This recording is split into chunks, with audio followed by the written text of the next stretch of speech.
some decisions around how much to pay and who to give it to and all of that were wrong. But the true north remains. And by the way, he hasn't changed anything about his philosophy over the last 2 years with everybody shitting on SoftBank. And I respect him for it. And so for me, it's a very special place. And the opportunity I got a couple of years ago was to launch our Latin America fund. Why? Because there was nobody investing in growth, tech growth in LATAM. And again, you can either do what everyone else is doing or do something different. And where there's something different, there's money to be made. And so we went to Latin America. We set up a fund. It's been running for almost 2 years now. It's doing quite well. And there's nobody else providing capital to the region in a sustainable way. And there are great companies being built there. Opportunity Fund is a continuation of that. There are all these Black and brown founders in the US, and everybody keeps talking about pipeline problem, and everyone keeps talking about mentorship, and why don't we just try something and put some money to work and try to make it work? And what we've discovered is hundreds of founders. There's no pipeline problem. So we launched the Opportunity Fund in June, so that's 4 months ago. We've made 21 investments since June. And let's talk about, like, I mean, I remember what it was like to be at a major corporation when there was a lot of social unrest, particularly around race. What was it like at Softbank when all this stuff was going on, and what made you guys like sit back? If you could take us into the room, how did that go down? Because I gotta be honest, like, that's another legendary move, right? Like, I don't see a traditional big VC fund saying, "Oh, let's go to Latin America. Oh, let's create this big fund and bet on, how to find and invest in Black, Hispanic, and Native American founders." How did that happen at SoftBank? Yeah, so Marcelo, who's my boss, who works for Masa, he's like one of the two guys under Masa. There's Rajiv, who runs the Vision Fund, and there's Marcelo, who runs everything else, basically. And Marcelo is an entrepreneur at heart. And he's this Bolivian guy who scrappily built like a cell phone distribution business. Brightstar out of Miami. Yeah, buy low, sell high. Simple business. Like, that was his business. So he really gets hustle. And he's just this creative entrepreneur who sees SoftBank as a platform that you can kind of dance on and do interesting things on. And I completely share that philosophy. And so I helped launch Latin America with him. And he was thinking about what was happening in the US and felt it very personally because he's Latino. And he and I have talked about it a couple of times. And he said, we can't just do a press release. That's just lame.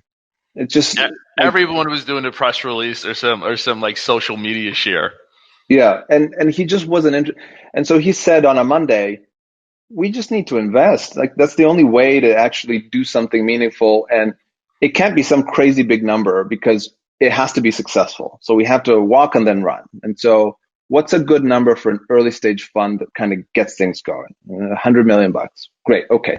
So this was Monday night. He said, okay, I'm going to go on CNBC on Wednesday and announce it. Can you figure out the details?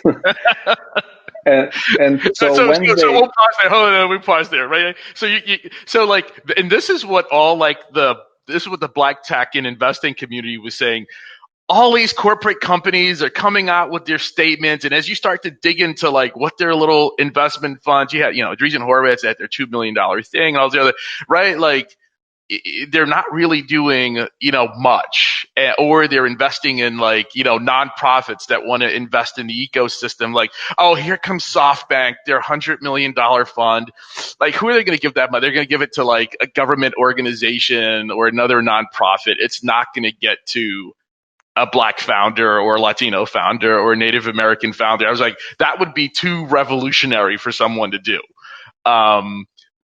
And it's exactly what you guys are doing. So he announced it on Monday, and I guess you're like, I guess your brand within SoftBank is launching new initiatives. So you, yeah, I think that's right. It's kind of get it done. Go figure it out. And Marcelo's as well. And I enjoy that. It's fun, right? It's just a more fun existence to do new stuff. And so Monday to Wednesday, yeah. And what you're saying is interesting. In a sense, we have an unfair advantage at SoftBank because we don't have a competing early stage fund. The Vision Fund was $100 million checks and higher. We didn't have any sub $100 million thing in the US at all. And so it was very easy for us to say, let's launch this. It doesn't compete with anything, go. I do have sympathy for Sequoia, let's say, Right. who, like, what are they going to do? They can't launch a sister early stage fund just for black people, because then that's the kids table. Why are you setting up a kids table? Just bring Right. people to the adults table. And so they struggle with that conflict, and I'm sure they talk about it and all this stuff. And the reaction to the Sequoias of the world is, sure, get more black founders in your main fund. Because if you do anything else, it's less than. We don't have the less than problem, which is an advantage. I think any big growth fund or big corps have that same advantage. And so our template probably doesn't work as well for an existing early stage fund, but it would work well for I don't know, large corporate or a large investment firm. And what we've discovered is these entrepreneurs are everywhere in doing everything. Like, they're not just doing black startups, they're not just doing something that is obviously related to the color of your skin. Like, I don't know what a good example is. Providing light to the projects. It's not stupid, obvious stuff.